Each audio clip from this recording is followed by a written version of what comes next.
Olá, queridos, aqui seu irmão Emerson Salles, apresentando mais um tema do nosso estudo. Se inscreva no canal, ative o sininho e dê um like para que esse vídeo alcance outras pessoas. Compartilhe entre amigos e familiares. Pegue a sua Bíblia, vamos estudar juntos. Olá, graça e paz. Hoje o nosso tema de número 7 fala sobre a criação e redenção. O estudo anterior falamos sobre a queda e redenção do homem. Hoje, a criação e redenção. Agradeço a você que tem acompanhado nossos estudos, sempre fazendo questão de afirmar que serão mais de 100 temas, tá bom? Que Deus continue abençoando a sua vida. Pergunta de número 1. O que é revelado concernente a Deus no primeiro versículo das Escrituras Sagradas? Gênesis capítulo 1, versículo 1 diz: No princípio criou Deus os céus e a terra. Então tem logo a identificação, as digitais do nosso Criador.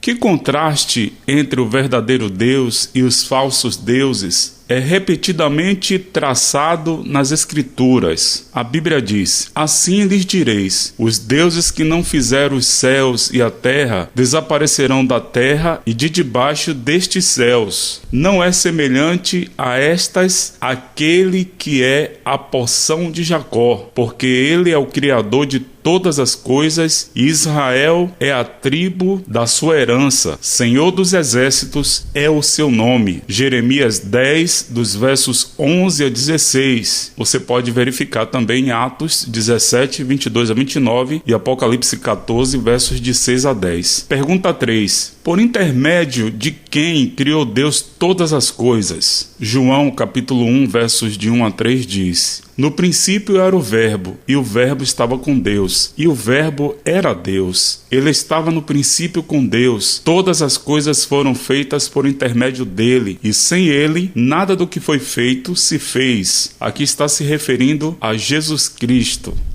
Pergunta de número 4. Por meio de quem foi efetuada a redenção? Romanos 5, versos 8 e 9, a Bíblia responde: Mas Deus prova o seu próprio amor para conosco, pelo fato de ter Cristo morrido por nós, sendo nós ainda pecadores. Logo, muito mais agora, sendo justificados pelo seu sangue, seremos por ele salvos da ira. Então é por meio de Cristo, do sacrifício que ele fez por nós. Pergunta 5. Em que parte das Escrituras aprendemos que Cristo, o agente ativo da criação, é também a cabeça da igreja? A Bíblia diz: Porque nele foram criadas todas as coisas, nos céus e na terra, as visíveis e as invisíveis, tronos, soberanias, principados, autoridades, tudo foi criado por ele e para ele. Ele é antes de tudo e tudo nele subsiste. Ele é a cabeça da igreja, que é o seu corpo. Ele é o princípio, o primogênito dos mortos, tendo em tudo a primazia. Colossenses capítulo 1, versos de 16 a 18. Sexta pergunta. Que passo das Escrituras mostra que o Criador é também o Redentor? Isaías 43, verso 1 está escrito: Mas agora assim diz o Senhor, que te criou, ó Jacó, e que te formou, ó Israel. Não temas, porque eu te remi, chamei-te pelo teu nome, tu és meu. Que maravilha, né? Saber que esse Deus, além de ser o nosso Criador, também é o nosso Redentor. Pergunta 7. Quem se declara ser a fonte de poder para o fraco? A Bíblia responde: Não sabes, não ouvistes que o eterno Deus, o Senhor, o Criador dos fins da terra, não se cansa nem se fatiga? Não se pode esquadrinhar o seu entendimento. Faz forte ao cansado, multiplica as forças ao que não tem nenhum vigor. Isaías 40, versículo 28 e 29. Próxima pergunta. Que oração de Davi mostra considerar ele a redenção como obra criadora? Salmos 51, versículo 10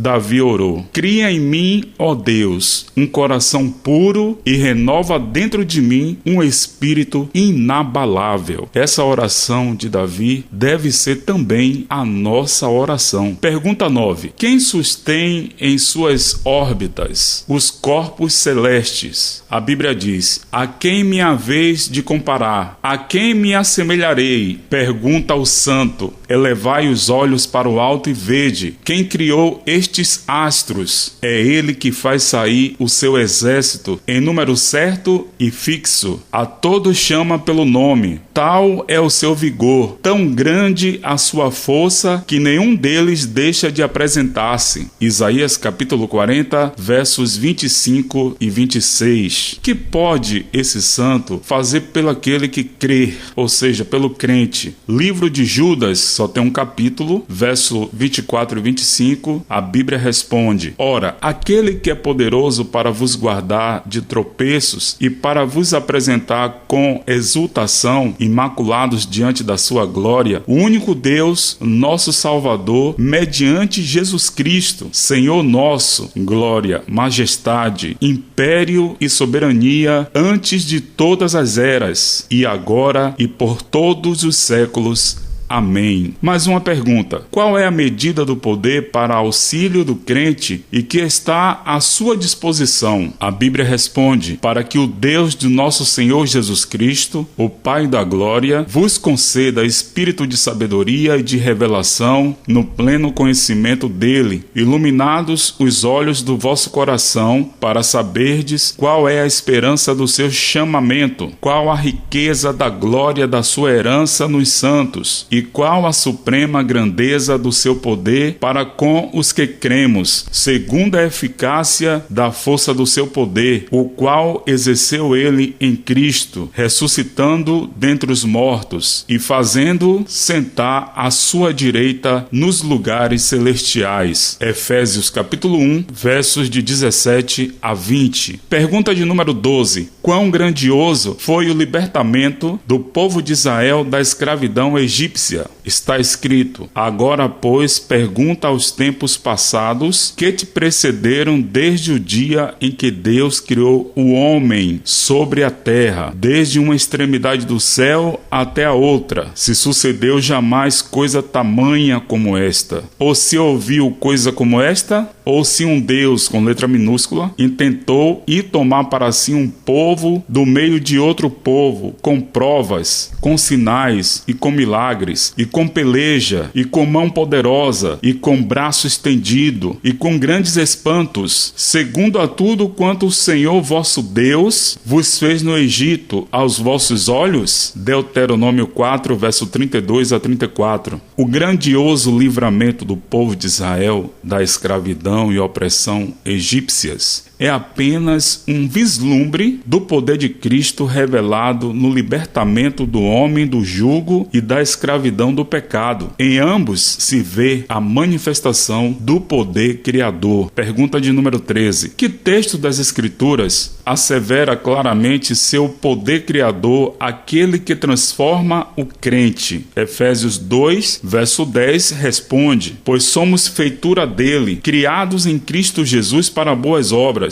as quais Deus de antemão preparou para que andássemos nelas. Pergunta de número 14. De que grande obra é o sábado, tanto memorial como sinal? Vamos ler Êxodo capítulo 20, verso de 8 a 11. Lembra-te do dia de sábado para o santificar. 6 dias trabalharás e farás toda a tua obra, mas o 7º dia é o sábado do Senhor teu Deus. Não farás nenhum trabalho, nem tu, nem teu filho, nem tua filha, nem teu servo, nem tua serva, nem o teu animal, nem o forasteiro das tuas portas para dentro, porque em 6 dias fez o Senhor os céus e a terra, o mar e tudo que neles há, e ao 7º dia descansou. Por isso o Senhor abençoou o dia de sábado e o santificou, ou seja, separou. E Êxodo 31:17 também diz: entre mim e os filhos de Israel é sinal para sempre, porque em 6 dias fez o Senhor os céus e a terra, e ao 7º dia descansou e tomou alento. Em breve falaremos falaremos sobre esse assunto do sábado, até porque ele tem forte ligação com a criação e as 3 mensagens angélicas que estão em Apocalipse. Pergunta de número 15. Visto que a criação e a redenção são ambas efetuadas pelo mesmo poder criador, de que, além da criação original, deveria o sábado ser sinal? Ezequiel 20, versículo 12, está escrito: também lhes dei os meus sábados, para servirem de sinal entre mim e eles, para que soubessem que eu sou o Senhor, que os santifica, por intermédio de que ser é sustido o universo material. Colossenses capítulo 1, verso 17 diz: ele é antes de todas as coisas, nele tudo subsiste.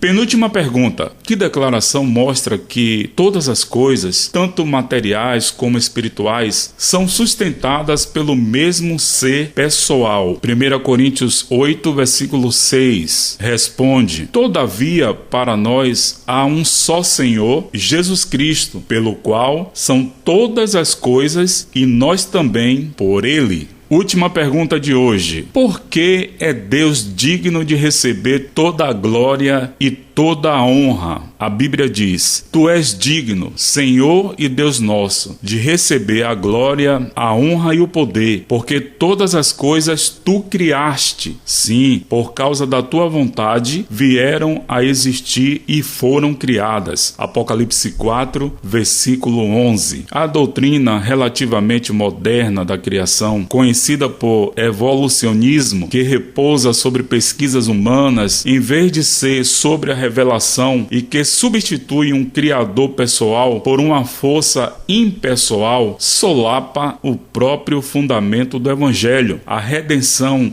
é simplesmente a nova criação, e o Criador é o Redentor. O chefe da criação original é o chefe da nova criação. A criação original foi efetuada por intermédio de Cristo, pelo poder da palavra. A nova criação ou redenção é operada precisamente da mesma maneira. A teoria da evolução no tocante à criação implica, inevitavelmente, uma teoria evolucionista do Evangelho, relegando a verdade concernente ao pecado, ao sacrifício expiatório de Cristo, à necessidade de tornarmos-nos novas criaturas pela fé no poder salvador de Cristo. O próximo estudo falaremos sobre o caráter e os atributos de Deus. Separe tempo para estudar a Bíblia Sagrada. Jesus te ama.